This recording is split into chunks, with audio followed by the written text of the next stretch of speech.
రోజు ముఖ్యంగా మన జీవితాలలో ధనము లేకపోతే మనం సర్వైవ్ కావడానికి డబ్బు అవసరం ఉంటుంది. తర్వాత సొసైటీలో కూడా రెస్పెక్ట్ ఉండాలంటే మనకు ధనం అవసరం ఉంటుంది. లేకపోతే మనకు ఆ, అంటే ఓ- మన సొసైటీలో ఏ ఏ విధంగా ఉంటే గొప్పోడు అనుకుంటారో అటువంటిది ఉండడానికి ప్రతి ఒక్కరూ ప్రయత్నం చేస్తూ ఉంటాం. మరి ముఖ్యంగా ఈ లోకం మీద ఉన్నప్పుడు ఈ లోకంలో ఎవరు గొప్పవాళ్ళు అని, ఎవరైతే ఎవరు ధనవంతులని, ఎవరికి మంచిగా అన్ని సమృద్ధిగా ఉన్నాయని చూస్తాం కదా. ఫిజికల్గా ఖచ్చితంగా చూస్తాం, అది ఇష్టం ఉన్నా లేకున్నా. అది ఒక అంటే మనకు తెలిసి తెలియకుండా కూడా సొసైటీ అంతా కూడా అదే అబ్జర్వ్ చేస్తూ ఉంటుంది. దాని తగ్గట్టు సొసైటీలో ఒకరికొకరు ప్రతిస్పందిస్తుంటారు అన్నమాట. ఎవరి దగ్గర ఎక్కువ డబ్బు ఉన్నదో, ఎవరి దగ్గర ఎక్కువ ఆస్తులు పాస్తులు ఉన్నాయో వాడిని గొప్పగా చూస్తారు. అసలు గొప్పోడు అని అనేది అందుకంటారు అన్నమాట. వాళ్ళు చాలా గొప్పోళ్ళు అండి అని అంటారు. బైబిల్లో యేసయ్య దగ్గరకు వచ్చేవరకు దేవుడేమో ఈ లోకంలో ఉన్న ధనం కాదు, పరలోకంలో ధనమే ముఖ్యమని దేవుడు మనకు చెప్తా ఉంటాడు వాక్య ప్రకారం. సో ఇచ్చేటప్పుడు కూడా మనం దేవునికి ఇవ్వాలంటే మనం మొత్తం కలిగినంత ఇవ్వాలని యేసయ్య ఎగ్జాంపుల్ చెప్పిన ఒక పేద విధవరాలు తీసుకొని చెప్తాడు. ఆమె వేసింది రెండే కాసులు, కానీ ఆమె దగ్గర ఉన్నదంతా వేసింది కాబట్టి అందరికంటే ఎక్కువ ఆమెనే వేసింది. ఆమెనే గొప్పగా దేవుణ్ణి ఆరాధించింది అని అంటే ఈ కాన్ఫ్లిక్ట్ తప్పకుండా ఉన్నదనమాట. మనం కూడా నిజంగా లైఫ్లో సక్సెస్ కావాలంటే తప్పకుండా డబ్బు సంపాదించాలి. డబ్బు సంపాదించకుంటే సొసైటీలో విలువ ఉండదు, ఇంట్లో కూడా విలువ ఉండదు కొన్నిసార్లు. సో ఈ కాన్ఫ్లిక్ట్ ఖచ్చితంగా ప్రతి విశ్వాసి ఫేస్ చేస్తాడు, సంఘము ఫేస్ చేస్తుంది. ఇట్లా మన కాన్ఫిడెన్స్ కూడా ఫేస్ చేస్తున్నారు. సో ధనంతో దేవుడు ఎట్లా మహిమపరచబడాలి, లేకపోతే ధనంతో సైతాను ఎట్లా మనల్ని దేవునికి దూరం చేస్తుంది, ఈ రెండు విషయాల గురించి కొంత సమయం మనం ఈరోజు డిస్కస్ చేద్దాము. దేవుడిచ్చిన ప్రేరేపణ ఆ విధంగా ఉన్నది. మత్తయి సువార్త 19వ అధ్యాయంలో ఉంటుంది ఈ ఇన్సిడెంట్. 19వ అధ్యాయం 16వ వచనంలో ఉంటుంది. ఇదిగో ఒక మనుషుడు అతని వద్దకు వచ్చి, బోధకుడా, నిత్య జీవం పొందుటకు నేను ఏ మంచి కార్యము చేయవలనని ఆయన అడిగాను. అందుకు యేసయ్య అంటున్నామట, మంచోడని దేవుడు ఒక్కడే మంచోడు అని నీవు జీవంలో ప్రవేశింపగోరిన ఎడల నిత్య జీవము కావడానికి ఏం చేయాలి అని ఆయన ప్రశ్నిస్తే యేసయ్య అంటున్నాడు, నీవు జీవములో ప్రవేశింపగోరిన ఎడల ఆజ్ఞలను గైకోము అని చెప్పాను. అన్నప్పుడు ఆయన ఏమంటాడంటే, ఏ ఆజ్ఞలని ఆయన అడుగగా యేసు, నరహత్య చేయవద్దు, వ్యభిచరించవద్దు, దొంగిలవద్దు, అబద్ధ సాక్ష్యం పలకవద్దు, తల్లిదండ్రులను సన్మానింపము, నిన్ను వలె నీ పొరుగువాన్ని ప్రేమించనే అని యేసయ్య చెప్పిండు. ఈ కాన్వర్సేషన్ ఎట్లున్నది చూడండి. ఆయన దగ్గరకు వచ్చినవాడు ఒక ధనవంతుడు యాక్చువల్గా. ఆయన ధనవంతుడు అని బైబిల్లో ముందే రాయలేదు, కానీ వచ్చి ఆయన అంటున్న బోధకుడు నిత్య జీవం పొందడానికి ఏమేం చేయాలి చెప్పు నేను అని అంటాడు. అన్నప్పుడు యేసయ్య అంటాడు, నువ్వు ఆజ్ఞలను పాటించాలి అని అంటాడు. దేవుడిచ్చిన ఆజ్ఞలను పాటించాలంటే ఏం ఆజ్ఞలు పాటించాలని మళ్ళీ ఆయన అడిగినప్పుడు యేసయ్య లిస్ట్ ఇచ్చిండు అక్కడ.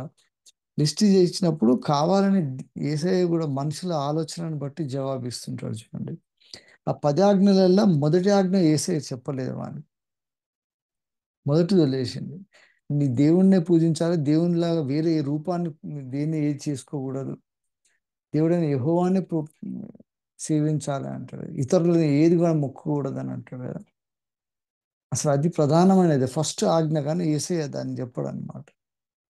దేవుణ్ణి ఆరాధించాలి, దేవుణ్ణి స్తుతించాలి, దేవుణ్ణి, ఆయన తప్ప వేరే ఏ దేవుణ్ణి కానీ ఏ ప్రతిమను కానీ దేన్ని మొక్కుకోవద్దని అసలు పదాజ్ఞలలో ఫస్ట్ ఆజ్ఞని పక్కకు పెట్టేస్తాడు యేసయ్య. పెట్టి మిగతా ఫిజికల్గా ఏమేమి ఉన్నాయో అవన్నీ చెప్తాడు. ఫిజికల్గా ఉన్నాయి అన్ని చెప్తుంటాడు చూడండి. ఎక్కడ ఉండదు చూడు, నరహత్య చేయొద్దు, వ్యభిచారం చేయొద్దు, దొంగతనం చేయొద్దు, అబద్ధ సాక్ష్యం పలకొద్దు, తల్లిదండ్రులను సన్మానించాలి, నిన్ను వల్ల పొరుగువాన్ని ప్రేమించాలి. ఇవన్నీ ఈ లోకానికి సంబంధించినవి. ఇది చెప్పినాక వాడు ఇవన్నీ నేను చేస్తున్నాను. అప్పుడు యేసయ్య పాయింట్ దగ్గరకు వస్తాడు. నిత్య జీవం కావడానికి నువ్వు ఏం కావాలన్నావు కదా, నీ దగ్గర ఉన్న అన్ని అమ్మేసేసి నన్ను వెంబడించాను. అప్పుడు చూడు ఎట్లుంటుందండి. అందుకు యేసు ఇవన్నీ జరిగించుచునే ఉన్నానని, ఆ, ఇకను నాకు కొదవ ఏమని అతడు అడిగాను. అందుకు యేసు, నీవు పరిపూర్ణుడెవడో కోరిన యెడల పోయి నీ ఆస్తిని అమ్మి బీదలకి ఇమ్ము. వాడు ఆస్తి పరుడని అక్కడ తెలుస్తుంది మనకు. ఆస్తి అమ్మి బీదలకి ఇమ్ము, అప్పుడు పరలోకమందు నీకు ధనము కలుగును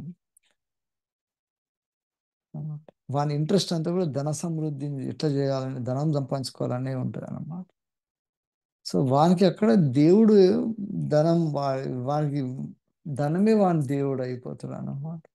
అందుకని వేసే ఆ పాయింట్ అంటాడు. అన్న తర్వాత వాడు అయితే ఆ యవనస్తుడు మిగుల ఆస్తి గలవాడు కనుక ఆ మాట విని వ్యసనపడుచు వెళ్ళిపోయాడు. మనం కూడా దేవుడు మన దగ్గర దేవుని సన్నిధిలో మనం గడిపేటప్పుడు దేవుడు మన ఏం కోరుతున్నాం దేవా, దేవుని కొరకు నేను ఏం చేయాలి దేవా అని మనం అడిగినప్పుడు దేవుడు మన లోపల ఉన్న విగ్రహాలు ఏవో అవి తీస్తాడు అన్నమాట. విగ్రహారాధన చేయొద్దు కదా, మొదటి ఆజ్ఞ అదే కదా. వాని విగ్రహం ఏంటంటే వాని ధనము, వాని ఆస్తి, వాని పరపతి అన్నమాట. అందుకే ఏసే దాని గురించి చెప్పకుండా వాడిని అన్ని చేస్తున్నా అంటే అసలు సంగతి ఇది రామాయణ ఇది చేయలేకపోతున్నా.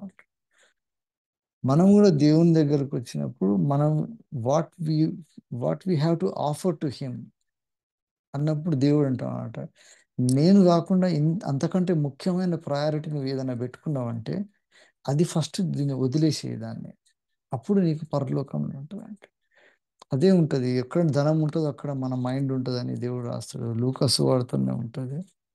లూకాసు వార్త 12వ అధ్యాయంలో ఉంటుంది.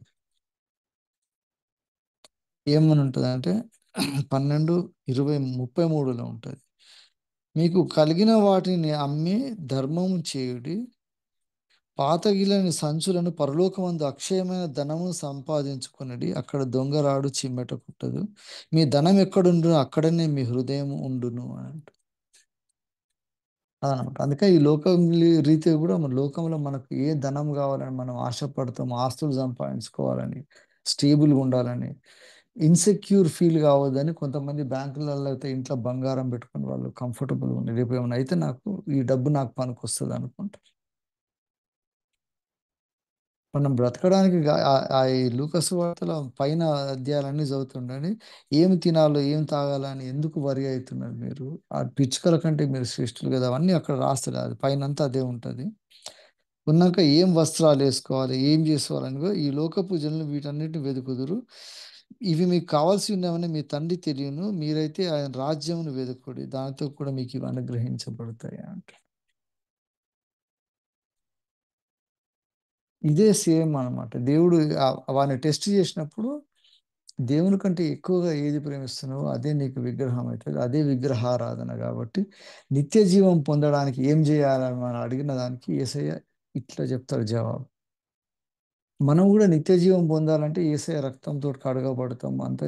మనకు బైబిల్ ప్రకారం ఉన్నది. మనకు రక్షణ పొందాలంటే ఏం చేయాలి అంటే యేసయ్యని నమ్మాలి, మన పాపము మనం ఒప్పుకొని యేసయ్య సన్నిధిలోకి రావాలి, మన కొరకు ఆయన ప్రాయశ్చిత్తం చేసి ఈ రక్షణ అంతా తెలుసు కదా. ఇదంతా చేసిన తర్వాత అప్పుడు యేసయ్య అడుగుతున్నమాట, నీ ఇంట్రెస్ట్ ఎక్కడ ఉంది, నీ ఫోకస్ ఎక్కడ ఉంది, నీ లైఫ్ అంతా ఏంది, what is your goal of life అంటే నన్ను ఇక్కడ ఊర్లో అందరూ మెచ్చుకోవాలి, ప్రజలందరూ నన్ను గొప్పోడు అనాలని. అదొక విగ్రహం అవుతుంది అన్నమాట. ధనము, మన పరపతి, ఈ రెండు విగ్రహాలు చేయబట్టి మన కాన్ఫిడెన్స్ కూడా గత 40 ఏళ్ళ నుంచి నాశనం కావడానికి ఆ ఒక్క మనిషి లోపల ఉన్న కారణం అన్నమాట. నన్ను అందరూ గ్రేట్ అనుకోవాలి, నాకంటే ఎవరు లేదు, నేను ఎట్లా చెప్తా నడవాలి, నా చేతిలో డబ్బంతా కంట్రోల్ నా చేతిలో ఉండాలి అనుకోవడం. ఇట్లా అనుకొని మొత్తం కాన్ఫిడెన్స్ నాశనం అయిపోయింది. రెండు ఫ్యాక్టర్స్ తోటి దేవునికి మొత్తం అవమానకరంగా 40 సంవత్సరాలు అరణ్యంలో తిరిగినట్టు తిరిగింది మన. సేమ్ ఏసే అటువంటిది ఇంకొకటి చెప్తాడు ధనవంతుడి గురించి మాట్లాడినప్పుడు. ఒక ధనవంతుడు ఉంటాడు, వాని దగ్గర ఒక పేదవాడు ఉంటాడు, ఆయన పేరు లాజర్ అని. ఏసే రియల్ స్టోరీ చెప్తాడు, రియల్ లైఫ్ స్టోరీ. ఏసే ఎన్నో ఉపమానాలు చెప్పిన కానీ ఇక్కడ నిజంగా ఏమంటాడంటే ఒక ధనవంతుడు ఉన్నాను, అతడు ఎంత గొప్పోడు ఉంటాడు, వాడి దగ్గర పడ్డ అన్నం వేస్ట్ అయినంత కూడా తింటా ఉంటాడు లాజర్ అనేట. తిన్న తర్వాత వాళ్ళిద్దరు చనిపోతారు. చనిపోయినాక ఇద్దరు ఎక్కడ ఉంటారో దేవుడు అక్కడ బైబిల్లో రాసిండు, ఏసే క్లియర్గా చెప్పిండు. ధనవంతుడు పోయేమో నరకంలో ఉంటాడు, పాతాళంలో ఉంటాడు. ఈ లాజరేమో అబ్రహాము దగ్గర ఉంటాడు. అంటే విశ్వాసులు ఎవరు, అవిశ్వాసులు ఎవరు ఈజీగా గుర్తుపట్టాలని దేవుడు చెప్పిండు అనమాట. మనం నిజంగా విశ్వాసంతో ఉన్నామా, లేకపోతే అబ్రహాంతో ఉన్న విశ్వాసం మన లోపల ఉన్నదా, లేకపోతే వేరే మనల్ని మనం మోసం చేసుకుంటున్నామా తెలవాలంటే మనము డబ్బుని కానీ ధనాన్ని కానీ ఏ విధంగా ట్రీట్ చేస్తామో దాన్ని బట్టి మనం నిజంగా అసలు రక్షణ పొందినమా లేదా తెలిసిపోతాం. ఈ లోకంలో అన్నిటికంటే ఎక్కువ దెబ్బతీసేది అదే అన్నమాట. ఒక స్టేజ్ వచ్చినాక ఒక ఏజ్లో మన శరీర ఆశల మీద పోతుంది, ఫిజికల్గా ఉండే టెంప్టేషన్స్ తక్కువైపోతాయి. కానీ ఎక్కువ ఏది ఏమంటే మన అహం ఎక్కువైతుంది, మన పరపతి, మన ధనము, వీటి మీద అవుతుంది. మన కంట్రోల్ రావాలంటే అందుకనే పెద్దోళ్ళు ఇప్పుడు మన మన దగ్గర చూసుకుంటే ప్రతి ఒక్కటి నేను కాన్ఫరెన్స్కి ఎందుకు రిలేట్ చేస్తున్నాను అంటే, ఇంకా చావడానికి వాడు సొంతగా బాత్రూమ్ పోయి రాలేంత చేతగానోడు కూడా వాడు అదే అధికారం కావాలని కూర్చొని ఉంటారు. వయసు పెరుగుతూ ఉంటే వానికి కంట్రోల్ ముఖ్యం ఉంటుంది, వాని పరపతి కావాలంటాడు. ఆ పొజిషన్ని వాడు he doesn't want to lose అన్నమాట. అదే విగ్రహం అయి ఉంటుంది అన్నమాట. తర్వాత సంఘము, దేవుడు, సేవ ఇవన్నీ అసలు ఏమన్నా కానీ నేను మాత్రం ఇట్లా ఉండాలనుకుంటారు, అట్లనే ఉంటుంది అన్నమాట. ఈ రెండు కూడా దేవునికి ప్రత్యామ్నాయంగా వీళ్ళు క్రియేట్ చేసుకున్న విగ్రహాలు అన్నమాట. ఈ విగ్రహారాధననే ముఖ్యం కాబట్టి నువ్వు నన్ను వెంబడించడానికి వీలు కాదురా అని వాడిని ధనవంతుడైన ఒక యువకుడు ఉంటాడు, వాడిని పంపించేస్తాడు. నీ ఆస్తులంతా అమ్ముకోరా అంటే వాడు ఇంపాసిబుల్ అనుకో, వ్యసన పడుచు వాడు వెళ్ళిపోయిండు అంట. అందుకని మన మైండ్ ఎక్కడ ఉంటుంది అంటే దేవుని మీదనే ఉండాలి అన్నమాట. అందుకే 119వ కీర్తనలో ఆజ్ఞల గురించి రాసినప్పుడు కరెక్ట్ మెన్షన్ చేస్తాడు అనమాట. దావీదు ఎంత క్లియర్గా రాసినట్టు ఒక్కొక్క ఆల్ఫాబెట్ తోటి సంబంధించి 119 ఓపెనింగ్ ఉన్న 8 వచనాలు ఉన్నాయి కదా, 8 వచనాలలో కూడా ఇదే ఉంటుంది. ఇగో, నీతిగల నీ న్యాయ విధులు నేను నేర్చుకున్నప్పుడు యథార్థ హృదయంతో నీకు కృతజ్ఞతాస్తుతులు చెల్లించదను. నీ కట్టడలను నేను గైకొనందును, నన్ను బొత్తిగా విడనాడకము. ఓపెనింగ్ ఉంటుంది చూడండి, ఇది 8వ వచనము. నీ ఆజ్ఞలు జాగ్రత్తగా గైకొనవలనని నీవు మాకు ఆజ్ఞాపించి ఉన్నావు. ఆహా, నీ కట్టడలను గైకొన్నట్టు నా ప్రవర్తన స్థిరపడి ఉండిన ఎంత మేలు. ఇదన్నమాట. మన ప్రవర్తనలో ఆయన ఆజ్ఞలను కట్టడాలతో మన ప్రవర్తనని స్థిరపరచుకోవాలంటున్నాడు. యథార్థవంతు హృదయంతో ఆయన కృతజ్ఞతాస్తుతులు చెల్లించాలి అంటే ఆయన ఆజ్ఞలను, కట్టడలు, విధులు ఇవన్నీ కదా, ఇవన్నీ ఏం పాటించాలి అని వాడు యేసయ్యని అడుగుతాడు డైరెక్ట్ క్వశ్చన్. వాటన్నిటికీ రెమెడీ ఏం చెప్తాడంటే, నీ లోపల ఇవన్నీ విగ్రహాలలాగా తయారైనాయి, వాటన్నిటిని పట్టేసి దేవుని దగ్గరికి రావాలి. దేవుణ్ణి నువ్వు ఘనపరిస్తే కానీ అది నీకు ఆస్తి అవుతుంది పరలోకంలో. ఇప్పుడు మన దగ్గర కూడా ఎంత రిసోర్సెస్ అన్నీ కూడా మనం ఎంత మన కోసం మనం జమ చేసుకుంటా ఉంటాం, మన కొరకు ఎంత సెక్యూరిటీ కానీ లోకంలో మనం అనుకుంటే అందరి ఒపీనియన్ ప్రకారం సొసైటీలో ఏం ఉండాలనుకుంటామో వాటి కొరకు మనం ప్రయాసపడుతున్నప్పుడు దేవుడు అంటాడు అనమాట, నీ మనసు వీటి మీదనే పెట్టినావు కదా, నీ ఆస్తులు కానీ నీ ధనం ఎక్కడుందో నీ హృదయం అక్కడనే ఉంటుంది. కాబట్టి ఇక్కడ కాదు, పరలోకంలో ఆస్తి సంపాదించుకోవాలంటే ఏం చేయాలి అని దేవుడు మనకు చెప్పిండు మెథడ్స్. అక్కడ ఏం చేయాలంటే ఆయన కొరకు అన్ని వదిలిపెట్టినోడు అక్కడ అందరికంటే ఘనుడు అయి ఉంటాడు. ఆయన శిష్యులు అడుగుతారు ఇది అయిన తర్వాత, ఏసై శిష్యులు అంటారు మరి అట్లయితే ఏం చేయాలి, మరి మేమేం చేయాలి అని అడుగుతారు శిష్యులు. ఆ ధనవంతుని ఆ ఎపిసోడ్ అయిన తర్వాత వెంటనే అతడు వ్యసనపరుచు వెళ్ళిపోయాను. యేసు ఆయన శిష్యులను చూసి, ధనవంతుడు పరలోక రాజ్యంలో ప్రవేశించుట దుర్లభము, ఇదిగాక ధనవంతుడు పరలోక రాజ్యంలో ప్రవేశించుట కంటే సూది బెజ్జములో నుండి ఒంటె దూరుట సులభం అని చెప్పుచున్నాను. అప్పుడు శిష్యులు అన్నారు, ఇంత అట్లా అలాగైతే ఎవడు రక్షణ పొందగలడు అని ఆయన అడుగుతాడు. నేను ఇంతకుముందు కూడా చెప్పినట్టు సూది బెజ్జం అనేది వికెట్ గేట్ అంటారు. ఒక కాలంలో పరలోక రాజ్యంలోకి పోవాలి, ఎట్లా పోవాలి అనే విషయం ఈ సబ్జెక్ట్ నడుస్తుంది కదా. అట్లా ఒక కోట లోపలికి రావాలన్నా, ఒక ఊరి లోపలికి రావాలంటే కూడా పాతకాలంలో ఊరంతా కూడా కంప్లీట్గా సెక్యూర్డ్ ఉండి ఒక ఇంపార్టెంట్ గేట్ ఒకటి ఉంటుండే, అందులోకి వస్తే ఆ ఊర్లోకి వచ్చేయచ్చు అనమాట. ఆ ప్రధానమైన గేట్ మధ్యలో ఒక చిన్న గేట్ పెట్టుకొని అందులోకెళ్ళి ఓన్లీ మనిషి బట్టే అంత చిన్న గేట్ ఉంటుంది.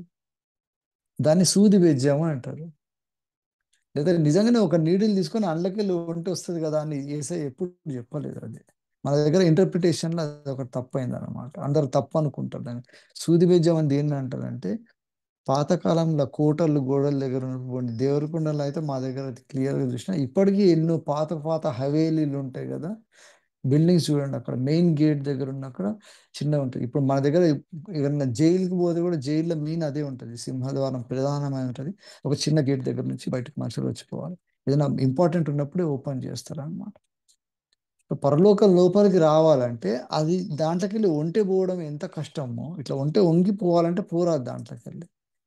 అందుకనే అంత కష్టం అసలు ధనవంతుడు పరలోక రాజ్యానికి రావడం అని యేసయ్య అన్న తర్వాత వాళ్ళు అంటారు, ఏసి వారిని చూసి ఇది మనుషుల వారికి అసాధ్యమే కానీ దేవునికి సాధ్యము అన్నప్పుడు పేదరు ఏమంటాడు చూడు, ఇదిగో మేము సమస్తం విడిచిపెట్టి నిన్ను వెంబడించి గనుక మాకేమి దొరుకును అని అడిగిండు పేతురు.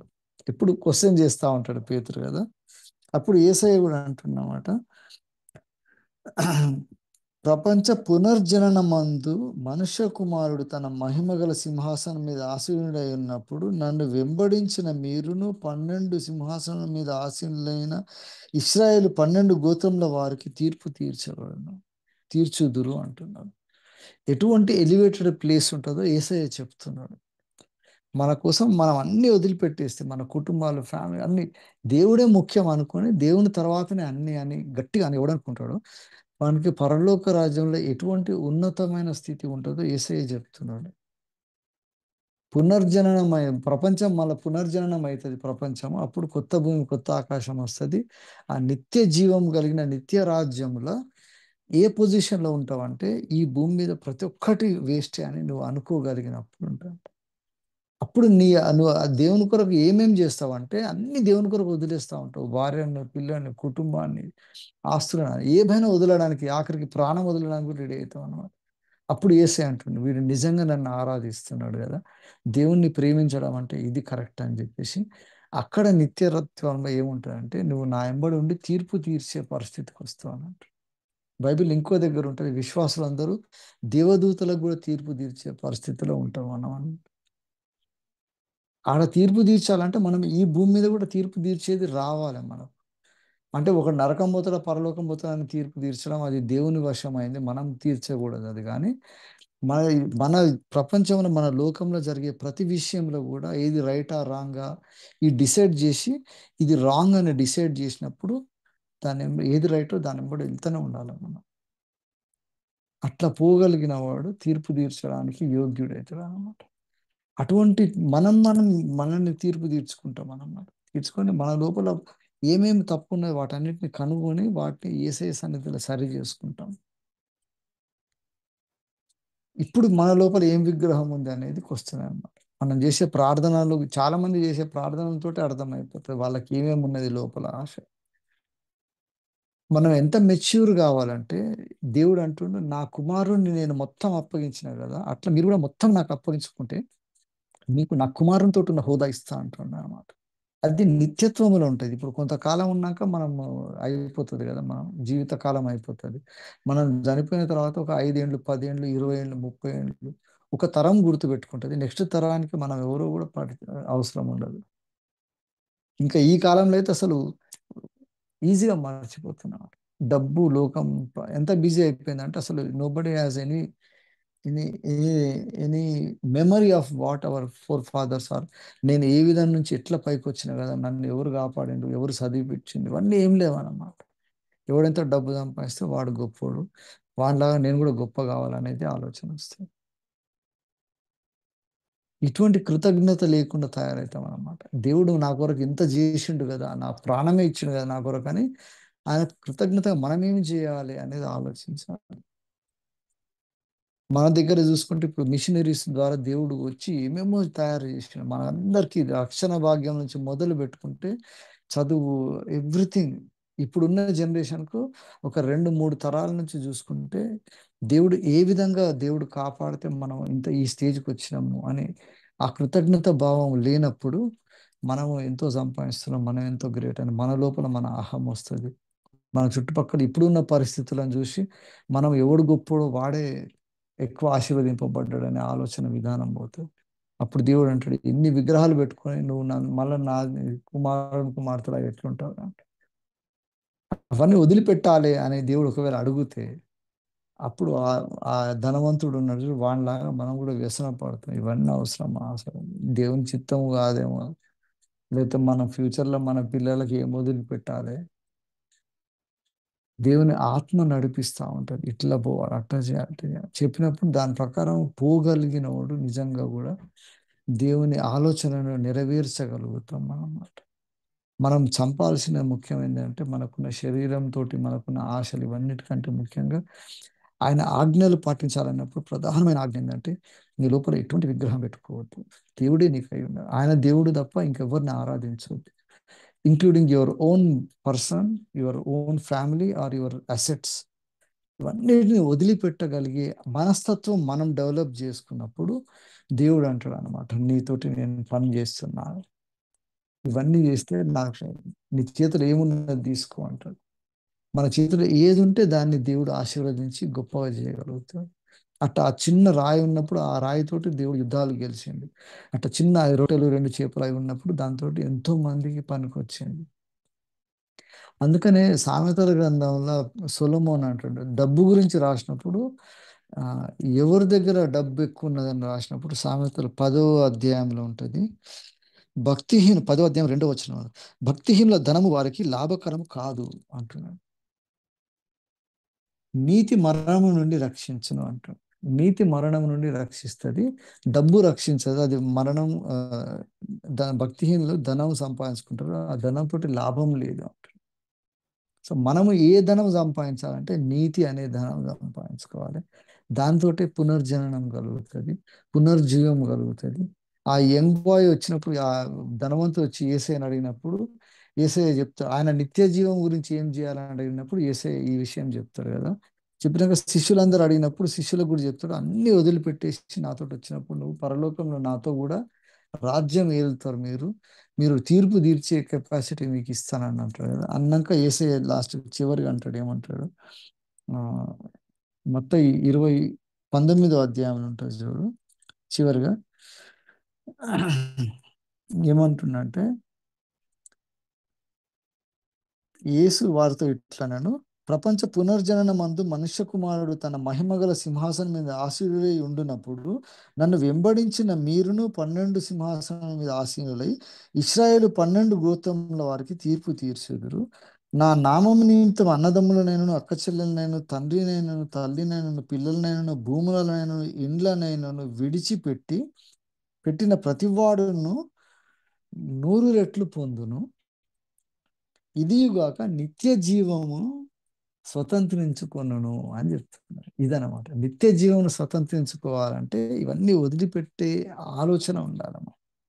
ఇవన్నీ ఇంపార్టెంట్ కాదు అనే మైండ్ ఉండాలి. ప్రతి ఒక్కరు వదిలిపెట్టాలని అంటలేడు. ఈ మనస్తత్వం వాని లోపల లేదు కాబట్టి యేసయ్య అన్నాడు, నువ్వు అన్ని ఆజ్ఞలు పాటిస్తున్నాను అన్నప్పుడు ఆఖరికి ఇది చెయ్యి అంటాడు. కానీ నీ ఉన్న ఆస్తులు పక్కకు పెట్టేసి నిన్ను వెంబడించు అంటాడు. అప్పుడు వాడు బయటపడుతుంది. ఇప్పుడు కూడా మనం కూడా అన్ని వదిలిపెట్టమంటే ప్రతి ఒక్కటి వదిలేసి రెస్పాన్సిబిలిటీస్ వదిలేసి ఉండమని అర్థం కాదు. కానీ దేవుని పని చేయాలన్నప్పుడు ఇవన్నీ సెకండరీ అయిపోయి దేవుడే ముఖ్యం కావాలి. అట్లా కానప్పుడు మన కుటుంబము, మన ఉద్యోగము, మన పరపతి, మన ఆస్తులు ఇవన్నీ కూడా విగ్రహాల్లాగా మనం దేవుడుగా అనుకుంటున్నాడు. అనుకొని అంటాడు అంటాడు. అందుకని కనీసం దశమ భాగం ఇవ్వడానికి కూడా మీరు ముందుకు రాలేకపోతున్నారు. అంతకంటే భ్రష్టులు ఎట్లుంటానంటే దేవుని సొమ్మును అమ్ముకొని తిని బతికి అది తప్పేం కాదు అనుకుంటున్నారు. దేవునికి వాడు సమర్పించుకోవడం కాదు, దేవునికి చెందినది దేవునికి మహిమ కొరకు వాడాల్సింది కూడా అమ్మేసి మనం మన కాన్ఫిడెన్స్ ఇంత దౌర్భాగ్యులు తయారైంది. పాపంలో ఇక ఆ లెవెల్ని ఎట్లా చేయాలి? దేవుడు రేపు దేవుని ముందర నిలబడ్డప్పుడు ఏం చెప్పుకోవాలి? ఒక్కొక్కరికి 100, 50, 70, 80 ఏళ్ళ వాయుష్ ఇస్తున్నాడు దేవుడు. రియలైజ్ కావాలి ఇప్పటికన్నా. ఉన్న ఆస్తి అమ్ముకొని దేవుని వెంబడించమంటుండు, వీడేమో దేవుని ఆస్తి అమ్ముకొని వీడు బతుకుతామని బతుకుతున్నారు ఇప్పుడు. దిస్ ఈజ్ ద రాట్ అన్నమాట. ఇది ఎందుకైతుందంటే ఇదే ఒక విగ్రహారాధన లాగా మన సంఘాలలో మన కుటుంబాలలో చలామణి అవుతుంది. ఇట్లా ఎవడు డబ్బు ఎక్కువ ఉంటే వాడే గ్రేట్ అయిపోతున్నాడు. డబ్బు ఎక్కువ ఉన్నోడే వాడు చర్చ్ చుట్టూ తిరగాలన్నమాట. డబ్బు ఎక్కువ ఉన్నోడు కాపర్లని కంట్రోల్ చేద్దామని చూస్తున్నాడు డబ్బుతోటి. దేవునికి సమర్పించుకున్న సేవకుని నెలకు 2,000 3,000 5,000 ఇచ్చి మేము ఎట్లయితే అట్లా వినాలని కంట్రోల్ చేసే అంత దౌర్భాగ్యులు మన కాన్ఫరెన్స్లో తయారైంది. నాశనానికి కారణం ఎందుకంటే ఇదే అన్నమాట. ఒక సేవకుని లేవనెత్తాలి. ఆయన కావాల్సిందంతా మేమే కదా, నీకు ఏం కావాలంటే మేము ఉన్నాము కదా అనే అంత 25,000 కోట్ల ఆస్తులున్న ఈ కాన్ఫరెన్స్లో ఒక కాపరికి ఒక 10,000 20,000 కావాలంటే లేని పరిస్థితి ఉంది ఇప్పుడు. అక్కడిక్కడ ఎక్కడి నుంచి వస్తే డబ్బు తెలియదు. సైతాన్ ఇటువంటి బంధకంలో పెట్టింది. Biggest Idol in our conference, in our churches ఏమైందంటే ఈ ధనమే అయింది అన్నమాట. డబ్బుతోటి ఏమైనా కంట్రోల్ చేయొచ్చు, డబ్బుతోటి ఎలక్షన్లు గెలవచ్చు, తాపడము ఎట్లా పడదు. అందుకనే దేవుడు ఈ కాన్ఫరెన్స్లో ఈ స్టేజ్లో ఉన్నది. ఇప్పుడు నెక్స్ట్ మనం ఏ స్టేజ్కి పోవాలని ప్రార్థన చేయాలంటే మనకు కూడా ఇది ఒక లెసన్ అన్నమాట. ఒకవేళ మన లోపల కూడా అటువంటి విగ్రహం ఉన్నదా ఉంటే తీసి పక్కన పెట్టాలి. కొంతమంది దేవుని సేవకులు డబ్బు సంపాదించుకుంటా ఒకటే సంఘంలో సంవత్సరాలు ఉండి వాళ్ళు కంఫర్టబుల్గా బతుకు, వాళ్ళు కూడా సేవ చేస్తున్నట్టుగా వాళ్ళ లోపల ధనము స్టేబుల్గా ఉండడం, సొసైటీలో రెస్పెక్ట్ కావాలి. ఇదే ఒక విగ్రహం లాగా సేవకులు కూడా కొంతమంది అట్లా తయారయ్యారు. కాబట్టి ఈ విగ్రహాలను మనం పడగొట్టాలి. ఇవన్నీ పడగొట్టినప్పుడు దేవుడు అంటాడు అనమాట, పరలోకంలో మీకు ధనం సమకూరుతుంది, అక్కడ ఉన్నది అసలు నిత్యత్వం అని. మిషనరీస్ వచ్చినప్పుడు వాళ్ళు ఎవ్రీ మనీ ఇంత డెవలప్ చేయడానికి వాళ్ళు సంఘాలు కాపాడ రక్షణ, స్కూల్స్ ఇవన్నీ చేసుకుంటా ఆత్మలను రక్షించారు, సంఘాలను స్థాపించారు. ఇంత చేయగలిగినారు ఏం సరిగా లేనప్పుడు. మనకి అన్ని ఉన్నప్పుడు మనం ఏం చేస్తున్నాము దేవుడు ఖచ్చితంగా క్వశ్చన్ చేస్తున్నాడు. What are we doing with our resources, with our family, with our church, with our conference. ఈ ధనము గురించి దేవుడు అంటున్నాడు. పరలోకంలో నిత్యత్వంలో ఉండి ఒక ధనరాశిని మనం సంపాదించుకోవాలి. అందుకనే అప్పుడు మనకు తెగింపు వస్తామంట, దేవుని కొరకు ఏం చేయాలన్నా కూడా ముందుకెళ్ళిపోతాం మనం. అట్లా చేయగలిగిన వాడు ధనవంతుడు అన్నమాట. సో నిత్యత్వంలో ఎవరు ధనవంతుడో వాడు ధన్యుడు అనమాట. ధనము ధన్యత ఈ రెండింటికి చాలా లింక్ ఉంది అనమాట. ఆత్మ విషయమై దీనుడైన వాడు ధన్యుడు అంటే, ఆత్మ విషయమై దీనుడు కానోడు ధనవంతుడై ఉన్నా కూడా వాడు నాశన పాత్రుడైపోతాడు. ఈ ధన్యత మనకు రావాలంటే మనం ధనం ఒక విధంగా ఎక్కడ పెట్టాలో అక్కడ పెట్టాలి. ధనం ఎక్కడ ఉన్నదో మన హృదయం అక్కడ ఉంటుంది. కాబట్టి పరలోకంలో మనం ధనం సమకూర్చుకుందాం. అక్కడ చిమ్మెట ఉండదు, పురుగులు పట్టవు దానికి. నిత్యత్వంలో దేవునితో సహా మనం ఆయన కుమారుల్లాగా ఉండి ఆయన కుమారునికి ఇచ్చిన హోదా మనకు కూడా ఇచ్చి మిమ్మల్ని తీర్పు తీర్చే హోదాలో పెడతా అంటాం. మొత్తం పరలోకంలో కూడా పోయి హల్లెలూయా స్తుతి మహిమ అని పాడుకుంటూ కూర్చుతాం మనం.